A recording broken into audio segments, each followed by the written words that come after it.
Today, I'm going to be giving you another sick build in the 4 Horsemen of the Apocalypse theme. If you guys missed the first one, we already have done Famine. You can find it here on the channel. And if you'd like to see the other 2 early, you can find them on our Patreon. Today's build is going to be on Violent, and it is violent. Not only does it hit like a freaking truck, but it has genuinely insane mobility. Now, to get the build started, you're going to need to be a Duergar. Now, by being a Duergar, we get several key features. First off, we're going to be resistant to the poison condition as well as poison damage. We're also resistant to being charmed as well as being stunned, which is a really rare resistance. So we're happy to have it. But we're also going to get spell casting. 2 spells that not only are going to target ourselves, but are also going to target our steed. So there's a lot we can do with that, but we're going to get into that later. But for now, we need to start out with our stats. And past that, we're going to be going into Vengeance Paladin, and we're not going to stop going into Vengeance Paladin. Now, we're going to be a very typical Paladin spread. We're going to be Strength first, Constitution second, and our Charisma tertiary. Get those as high as you can, given those 3 stipulations. Levels 1 through 4, we're going to be a fairly typical Vengeance Paladin. I'm going to hold the shield, I'm going to hold an axe because we're a Duergar, and I'm going to take the dueling fighting style. I'm going to be using heavy armor, so we're just going to have a ton of AC. We're going to do our normal Paladin thing of just dealing out a lot of damage while being tanky. I want to give a shout out here to Abjure Enemy. We have Vow of Enmity and Abjure Enemy as our channel divinities, and Vow of Enmity gets so much love because it's really good. But Abjure Enemy is a single target save or suck spell, very similar to say like Hold Person or Maximilian's Earthen Grasp. But if you target someone, it's kind of like a mini hypnotic pattern on that one person, except they can still make attacks. They just are going to be doing it at disadvantage because they're afraid. It's actually a lot more powerful than I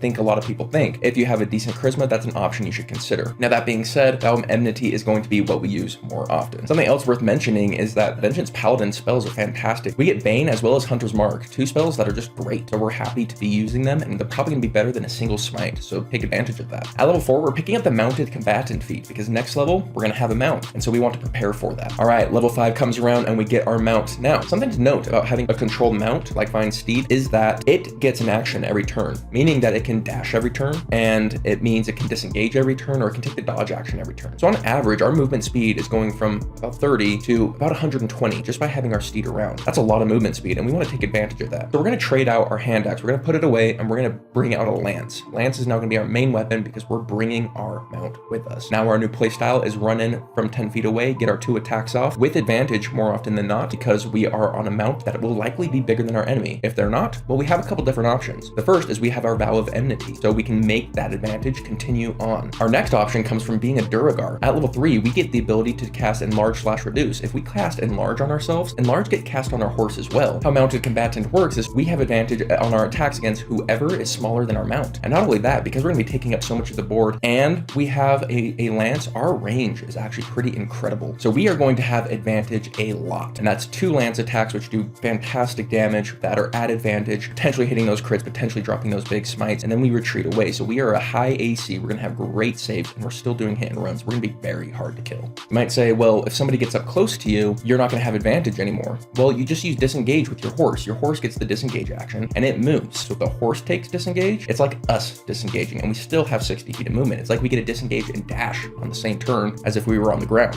Very good. And that's another nice thing about having the Mounted Combatant fighting style is that our horse is pretty squishy. We would rather be taking those hits than the horse. We are tanky as hell, and we want to take advantage of that. But the cool things we can do does not end there. By being a Vengeance Paladin, we have Misty Step. Misty Step targets just us, which means it targets our horse as well. So we have a high mobility teleporting horse that we can take advantage of. This is where a lot of the flavor for this comes in for me. I want this character to be terrifying to those who it has vengeance against and have rumors revolving around it. This red horse of vengeance and death that comes upon them and there is no escape. Things like Hunter's Mark and Misty Step, and later Dimension Door, another teleport that if we don't take an ally with us, we can just come out of nowhere 500 feet away. Bam, we're right there and we're on top of them, hitting them with our lance again. So I think there's a ton of storytelling potential here that I'm really excited about. Where this coalesces into its coolest moment though is once we hit level 9, we get the spell Haste. Haste with our mount is absolutely insane. Keep in mind, Haste is going to increase both of our ACs by 2. It's also going to double our mount's movement. It was already 60 feet, now it's 120 feet. It's also going to give them 2 actions. If we want to use those 2 actions to dash, for example, we're now moving 360 feet per round. Not only that, we get 2 actions. Lance attack, and our second action can be another lance attack. Now we're getting 3 D12 attacks, likely at advantage, giving us a great chance to drop a smite, and we have the ability to be where we need to be exactly. It's actually crazy. We feel like a bullet. Our melee attack has more range than Eldritch Blast. Think about that. We can run up 120 feet. That Eldritch Blast needs to go. We can make our attacks, and we can run back to where we started. Our basic attack and movement makes us have more range than an Eldritch Blaster. This is the equivalent of a Paladin Archer. You just move real fast and you go attack. Now that's just one playstyle you can pull off with this. You can also do disengage and dash with your horse and then run in there and do your 3 attacks. So there's flexibility to what we can pull off here. Our next big power buff is of course when we get our Find Greater Steed. It's gonna make it more tanky and it's gonna give us that all important flying mobility. And you thought we were fast before, well now we have a Pegasus who has a fly speed of 90 feet, with haste becomes 180 feet, with dash 360 feet. With our second dash becomes 540 feet of movement per round. Absolutely crazy. I've never